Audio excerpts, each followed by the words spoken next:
Today, I'd like to talk very briefly about the dark night of the soul. I feel that more and more people will be going through this experience due to the events in the world, but also due to the fact that our priorities are changing. Now we can see that the way we used to live doesn't work for us anymore.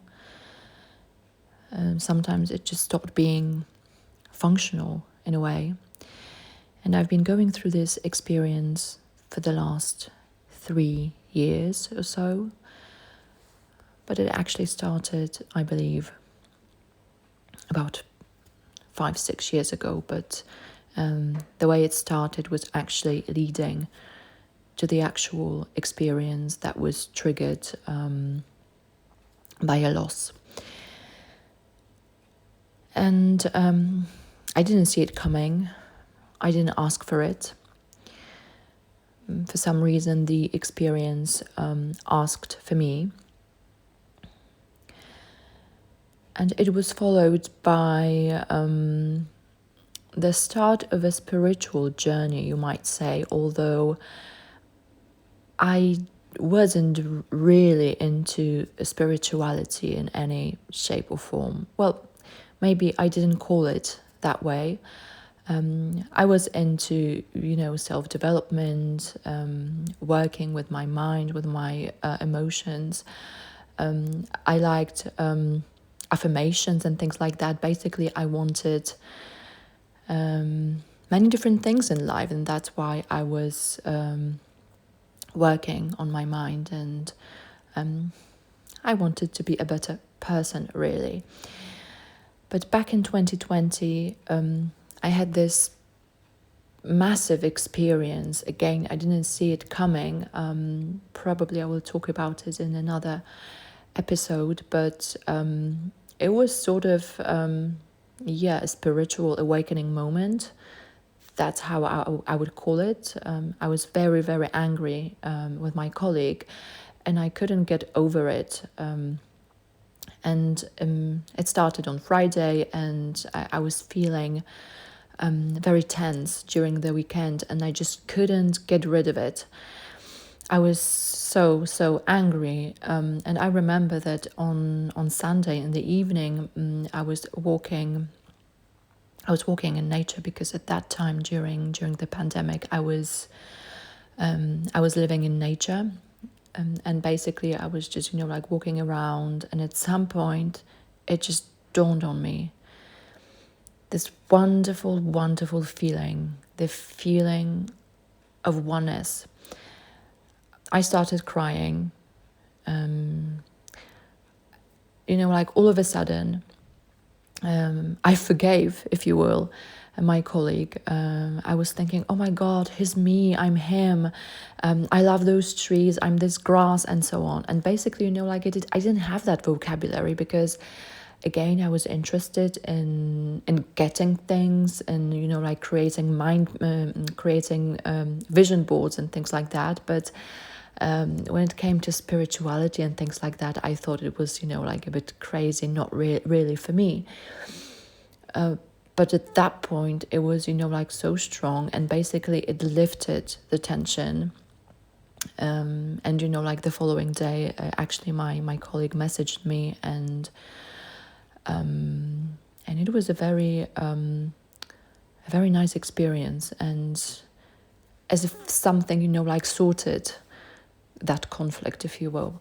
So I really loved it, because it was this all-encompassing love.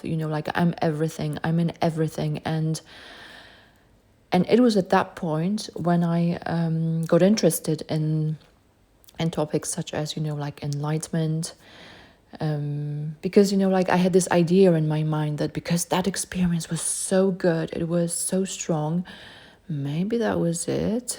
It was my mind, basically.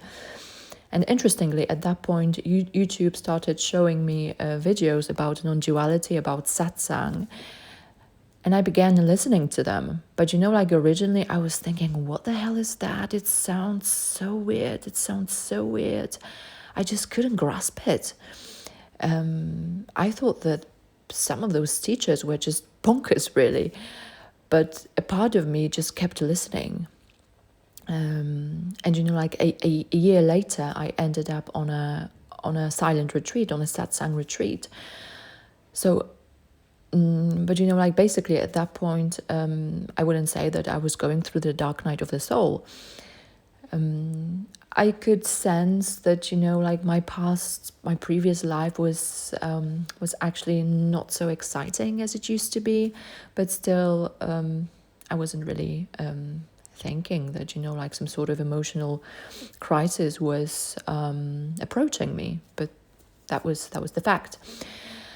But like it started with those silent retreats, and basically things like started falling away, like many different preconceptions about the world and so on. But at that point the process was, I would say, balanced.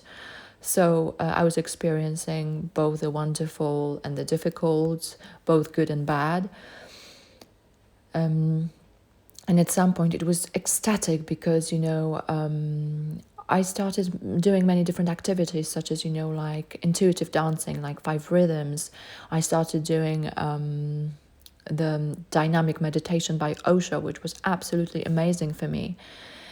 And I thought that like I finally arrived, and even like all those preconceptions about enlightenment, at some point I just chilled. I was like, life is good the way it is. But yeah, back in the spring 2023, so around 2-3 years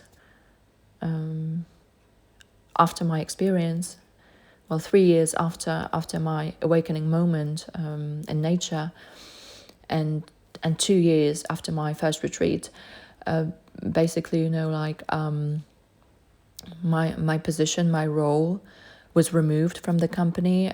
Basically the whole department was removed. The company wasn't doing very well, and a lot of people were laid off, and it also happened to me. And at that point I was actually very happy. I was thinking, oh my god, it's actually very good. That's I should celebrate, like my soul is opening a bottle of champagne. And this is how it felt, like I was I didn't know what was going to happen, but I was thinking, that's a great thing, because I had an impression that I was moving towards something different anyway. So I was thinking, yeah, that's cool. I trust that this is the way it should be. Well, except for the fact that it didn't result in any happy ending, at least not immediate. And I'm still searching in a way, even though it's been an amazing journey, but also a very painful one.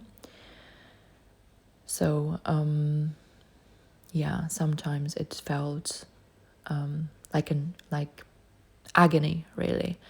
But I think that I will leave it for now, but I guess I will record more episodes on that, because sometimes I have an impression that I've become an expert in the dark night of the soul, like how to cope with everyday life, and how to stay sane, really, and perhaps how to stay hopeful despite what you're going through, despite what you see around you, despite things not working, and having an impression that if God does exist, he's just not listening, he doesn't hear you.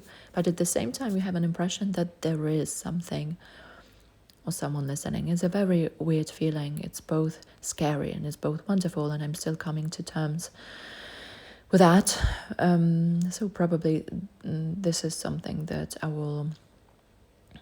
I'll be talking about for a while.